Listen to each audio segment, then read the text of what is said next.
अस्सलाम वालेकुम रहमतुल्लाह। गुजरात और हिमाचल प्रदेश के अलावा आज 7 जगहों पर हुए ज़िमनी चुनाव का रिजल्ट भी आया है। 7 सीटों पर बाईपोल चुनाव हुआ था, उनमें से सिर्फ 2 सीटों पर बीजेपी को जीत मिली है, बाकी जगहों पर कांग्रेस या दूसरी पार्टियों की जीत हुई है।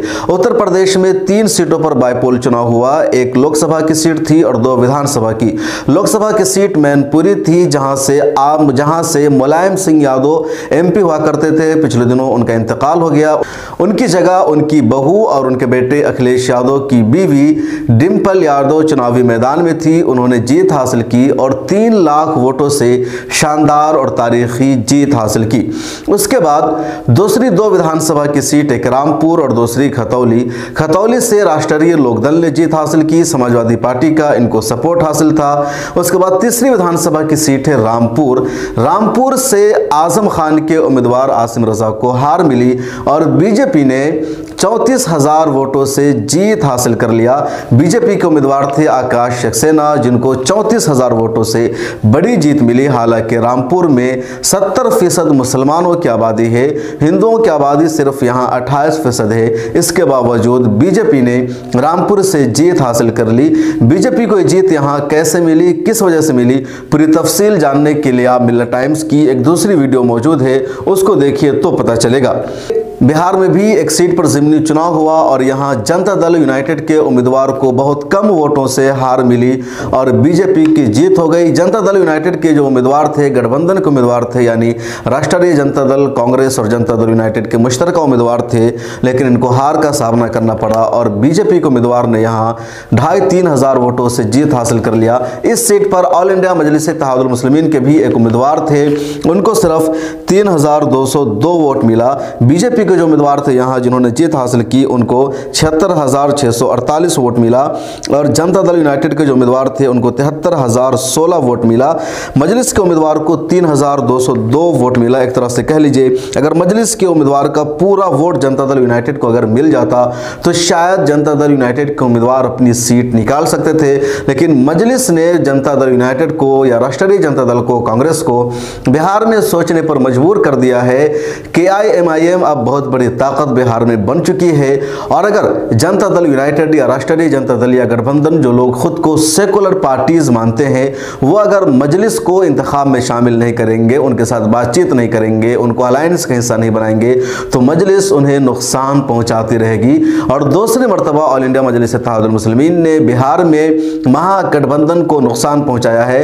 इससे पहले मजलिस ने गोपालगंज में महागठबंधन को नुकसान पहुंचाया था, जब मजलिस के उम्मीदवार ने 12,000 वोट हासिल कर लिया और बहुत कम वोटों से वहां बीजेपी के उम्मीदवार की जीत हो गई और राष्ट्रीय जनता दल के उम्मीदवार की हार हो गई थी। अब ये दूसरा नुकसान पहुंचाया है MIM ने महागठबंधन को, जनता दल यूनाइटेड को, जिसमें RJD भी शामिल है। और अब बिहार की जो महागठबंधन वाली पार्टियां हैं उनको जरा सोचना होगा, इन पार्टियों को भी साथ मिलाना होगा जिन्होंने अपनी एक हैसियत बना ली है। चुनाव में याद रखिए, अगर आप सियासत करते हैं, पॉलिटिक्स करते हैं, तो जीतना सिर्फ कमाल नहीं है, बल्कि कई मरतबा उनको हराना भी कमाल समझा जाता है, जिनसे आपको खतरा होता है या जो आपको अहमियत नहीं देते हैं। इस वक्त MIM बिहार में यही कर रही है, RJD के या महागठबंधन के दूसरे उम्मीदवारों को हरा करके अपना वजूद तस्लीम करा रही है, अपनी हैसियत बता रही है कि MIM अब इस पोजीशन में है कि किसी भी उम्मीदवार को हरा सकती है और जिता सकती है। और RJD को, यानी तेजस्वी यादव को, या जो दूसरे लीडर्स हैं, उनको MIM को भी अब संजीदगी से लेना चाहिए। बहरहाल ये तो इन सीटों की बात हुई। अब छत्तीसगढ़ में भी एक सीट पर ज़िमनी चुनाव हुआ और यहां कांग्रेस की जीत हुई, बीजेपी को हार का सामना करना पड़ा। राजस्थान में भी एक सीट पर ज़िमनी चुनाव हुआ और यहां कांग्रेस की जीत हुई, बीजेपी को हार का सामना करना पड़ा। राजस्थान में अगले साल चुनाव होना है और राजस्थान में अब जब कांग्रेस की जीत हुई है और बीजेपी की हार हुई है, तो एक तरह से कांग्रेस के हक में एक बेहतर खबर है और कांग्रेस के उम्मीदवार के यहाँ बड़ी जीत हुई है। तो जो कहा जा रहा था कि राजस्थान में अगली बार कांग्रेस के लिए मुश्किल होगा, कांग्रेस के आपस में जो खिलाफ है उसके लिए परेशानियों का सामना करना पड़ेगा। ज़िमनी चुनाव का जो रिजल्ट है कांग्रेस के लिए एक अच्छी खबर है। उसके बाद ओडिशा में भी विधानसभा की एक सीट पर बाईपोल हुआ, ज़िमनी चुनाव हुआ और यहाँ बीजेपी के उम्मीदवार की हार हुई है और बीजू जनता दल के उम्मीदवार ने बड़ी जीत हासिल की है। के 7 सीटों का रिजल्ट हमने बताया, शॉर्टकट में एक मरतबा फिर सुन लीजिए।